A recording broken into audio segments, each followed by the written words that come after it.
What do you want? You want to be boss?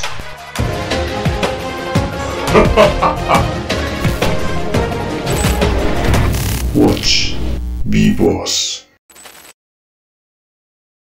Oke guys, kembali lagi bersama saya Om Silent dalam episode Be Boss, belajar bareng Om Silent, spesial sambil temenin saya jalan-jalan. Oke, di episode kali ini kita bahas yang ringan-ringan aja. Ya, kali ini kita akan bahas salah satu strategi investasi yang mungkin kalian udah sering denger.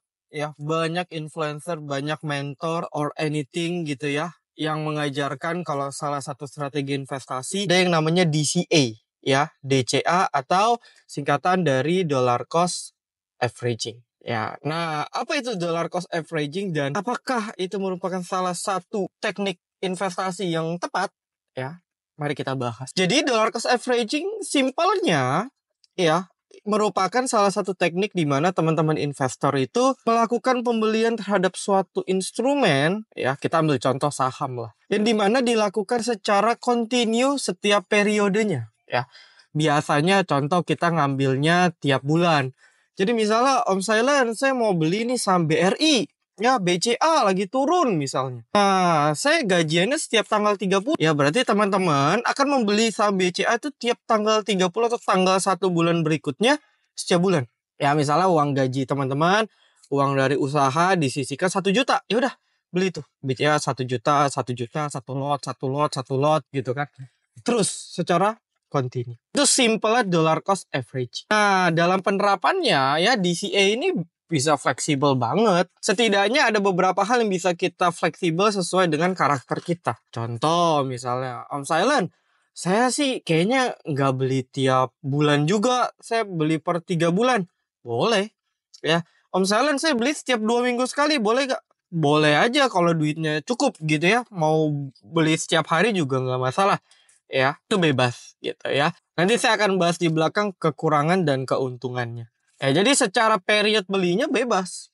Ya, teman-teman mau Om Silent, saya bulan ini mau tanggal 30, bulan depan tanggal 15 bisa gak? Boleh-boleh aja, fine-fine aja. Karena tujuan dari dollar cost averaging ialah ya kita punya dana yang gak kepake, kita mau taruh di instrumen investasi, ya, tapi kita masih pemula gitu ya. Kita bingung kita harus belinya di harga berapa ya. Nah, itu salah satu tujuan DCA ya. Makanya kenapa banyak ya para influencer, para pengajar gitu ya yang mengajarkan terkait investasi ya, seringkali mereka menggunakan DCA ini sebagai salah satu metode untuk teman-teman yang pemula. Ya, teman-teman yang masih bingung kapan entry yang terbaik, ya pakai DC gitu ya. Selagi investasi atau instrumen, ya kalau contoh di saham, selagi saham yang teman-teman pakai itu benar, ya dalam artian fundamentalnya memang bagus, ya bukan saham aneh-aneh, ya DC akan sangat oke. Gitu ya, itu satu. Ya, lalu yang kedua, ya teman-teman bisa fleksibel juga dari sisi penggunaan lotnya. Kalau tadi kan saya sampaikan sebulan 1 lot, misalnya BCA ya. BCA kan 1 lot sejutaan. 900.000 lah sekarang, 900.000 sekian. 1 lot. Nggak harus seperti itu. Ya, bisa jadi Om Silent, saya akhir tahun dapat gajian nih. Dapat bonus, saya mau beli BCA 3 lot, boleh gak? Boleh aja ya. Nggak ada masalah. Gitu ya, karena dia akan weighted average. Jadi kalau di saham, di portofolio teman-teman, itu hampir semua sekuritas itu nampilinnya weighted average.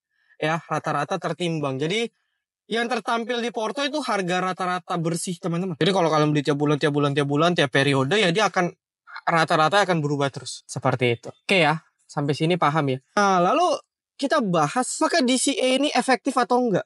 Nah, jadi sebenarnya banyak pro kontra. Ya, tapi balik lagi tujuan DCA kan memang untuk teman-teman pemula.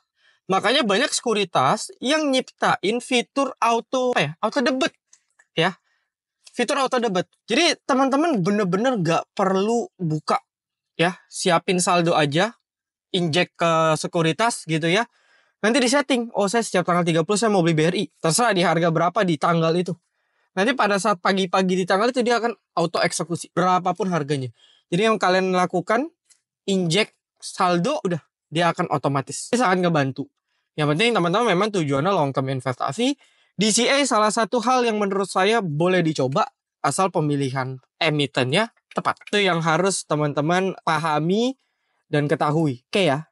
Nah, lalu kita lanjut ke kekurangannya. Tadi saya bilang banyak pro kontra.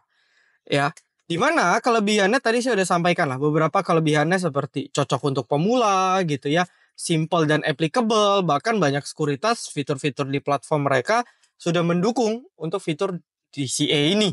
Ya, seperti itu. Nah, lalu kekurangannya seperti apa Om Silent? Nah, jadi sebenarnya yang namanya kita beli secara konsisten tiap bulan, pasti yang salah satu kelemahan utamanya ialah harga rata-ratanya jadi nggak maksimal. Ya, contoh kalau kalian beli tiap bulan. Tapi misalnya sekarang saya record di bulan Desember. Bulan Januari harga saham BCA naik 10%. Kita otomatis beli karena auto debit misalnya. Otomatis kan rata-rata kita bukannya turun makin naik. Nah, ya jadi kalau saham yang kita entry dia lagi rally bulan itu lagi rally 20%, 30%, kita beli lagi di atas, ya maka sebenarnya secara rata-rata tertimbang itu jadi nggak bagus. Ya, harga average teman-teman tuh jadi tinggi. Kayak gitu. Jadi DCA tidak akan efektif apabila teman-teman sudah mulai mengerti yang namanya belajar fundamental ya, belajar cycle gitu ya, belajar salah satunya ialah analisis teknikal. Nah, kenapa? Karena dengan analisis teknikal teman-teman bisa tahu timing. Kayak misal BCA lagi naik 30%. Ya udah nggak usah entry dulu. Nanti tunggu dia ada koreksi kita entry ya. Atau misalnya Om Silent bulan ini BCA turun 30%. Nah, kalian bisa hajar yang biasa 1 lot, saya ada duit lebih nih. 3 lot boleh gak? Boleh. Kenapa? Karena lagi koreksi dalam. Ya, jadi itu akan lebih maksimal. Seperti itu ya.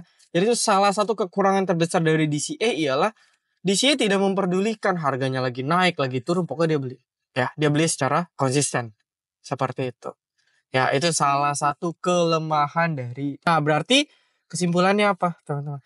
Teman-teman bisa mengkombinasikan ya buat teman-teman yang udah banyak belajar teknikal gitu ya dan lain-lain, teman-teman bisa lebih fleksibel.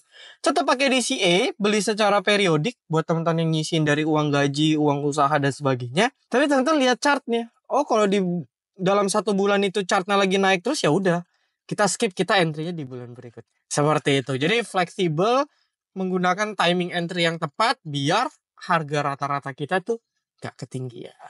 Ya, jadi paham ya. So DCA kesimpulannya bagi saya sangat boleh, sangat applicable buat teman-teman terutama yang pemula ataupun teman-teman yang udah mulai mengerti fundamental teknikal. DCA applicable. Cuman versi kita, versi silent trader kita modif. DCA-nya tidak konsisten tiap bulan, tapi menyesuaikan, tetap konsisten beli tapi menyesuaikan timing yang tepat untuk kurang lebih seperti itu. Oke? So, saya rasa itu ya pembahasan terkait DCA ya dan strategi investasinya. Teman-teman mau bahas apa lagi di next episode ya terkait fundamental ataupun investasi ataupun teknikal ataupun bahkan bandarmologi misalnya, boleh banget ya. Terus di kolom komentar nanti akan saya jadikan bahan untuk konten berikutnya. See you guys.